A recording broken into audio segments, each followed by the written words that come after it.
പലതരം തട്ടിപ്പുകൾ കേട്ടിട്ടുണ്ടാവും. എന്നാൽ ഫ്ലാറ്റുകൾ വിറ്റ് തട്ടിപ്പ് നടത്തിയതിനെ പറ്റി കേട്ടിട്ടുണ്ടോ? ഒന്നും രണ്ടും അല്ല, 80 ഫ്ലാറ്റുകൾ വിറ്റാണ് ഈ ചൈനീസ് യുവതി തട്ടിപ്പ് നടത്തിയത്. എന്താലേ. ഒഴിവുള്ള ഫ്ലാറ്റുകൾ തപ്പിയെടുത്തു.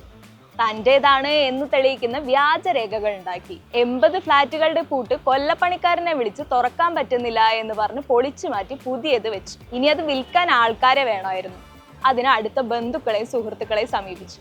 ആർക്കും ഒരു സംശയം തോന്നിയില്ല. നിയമവിരുദ്ധമായി ഫ്ലാറ്റുകൾ വിൽക്കാൻ ബാങ്കിന് ഇത്ര മാത്രമേ ആവശ്യമായിരുന്നുള്ളൂ.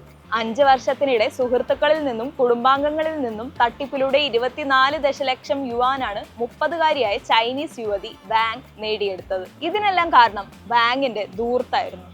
2017 ചെങ്ങും വാങ്ങും തമ്മിലുള്ള വിവാഹത്തിന് ശേഷം ബാങ്കിന്റെ ഈ സ്വഭാവം കാരണം ഇവർക്ക് വലിയ കടബാധ്യത ഉണ്ടായി.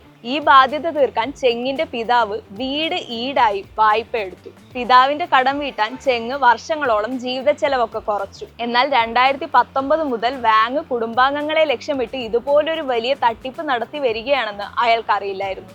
പിന്നെ തട്ടിപ്പ് പുറത്തു വന്നതോടെയാണ് ഇതൊക്കെ ചെയ്തത് തന്റെ ബോയ്ഫ്രണ്ടിന് വേണ്ടിയായിരുന്നു എന്ന് വാങ് പുറത്തു പറയുന്നത്. ലക്ഷറി കാറുകളായിരുന്നു എത്ര ബോയ്ഫ്രണ്ടിന് വാങ് സമ്മാനമായി നൽകിയിരുന്നത്.